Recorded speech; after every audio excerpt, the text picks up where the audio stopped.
اعوذ باللہ من الشیطان الرجیم بسم اللہ الرحمن الرحیم۔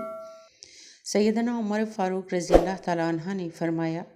دعا زمین اور آسمان کے درمیان روک دی جاتی ہے جب تک حبیب خدا صلی اللہ علیہ وآلہ وسلم پر درود پاک نہ پڑھیں۔ بعض صحابہ کرام رضی اللہ تعالیٰ عنہم اجمعین نے فرمایا، جس مجلس میں سید العالمین رحمت العالمین صلی اللہ علیہ وآلہ وسلم پر درود پاک پڑھا جاتا ہے، اس مجلس سے ایک نہایت پاکیزہ خوشبو مہکتی ہے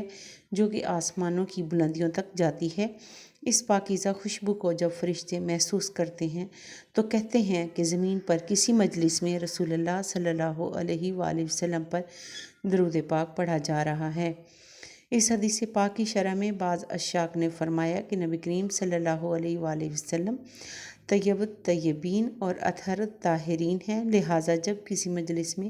حضور صلی اللہ علیہ وآلہ وسلم کا ذکر شریف ہوتا ہے اور درود پاک پڑھا جاتا ہے تو حضور پاک صلی اللہ علیہ وآلہ وسلم کی پاکیزہ خوشبو کی وجہ سے وہ مجلس معطر ہو جاتی ہے اور اس کی خوشبو آسمانوں تک پہنچتی ہے، اور اولیاء کرام جنہوں نے ملک الموت کا مشاہدہ کیا ہے وہ بھی اس پاکیزہ خوشبو کا ادراک کر لیتے ہیں جیسے کہ فرشتے کر لیتے ہیں۔ اور بعض اولیاء کاملین جب اللہ تعالیٰ اور اس کے پیارے حبیب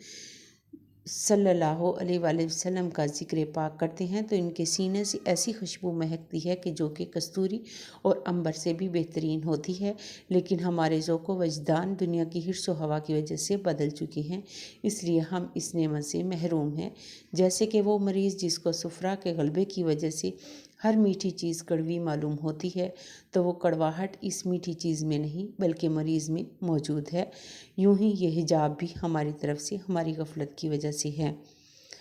اللہم صلی علی محمد وعلی آل محمد کما صلیت علی ابراہیم وعلی آل ابراہیم انک حمید مجید۔ اللہم بارک علی محمد وعلی آل محمد کما بارکت علی ابراہیم وعلی آل ابراہیم انک حمید مجید۔ ویڈیو اچھی لگے تو چینل کو لائک اور سبسکرائب کریں تاکہ اس طرح کی معلوماتی ویڈیو آپ کے پاس بر وقت پہنچتی رہیں۔ شکریہ۔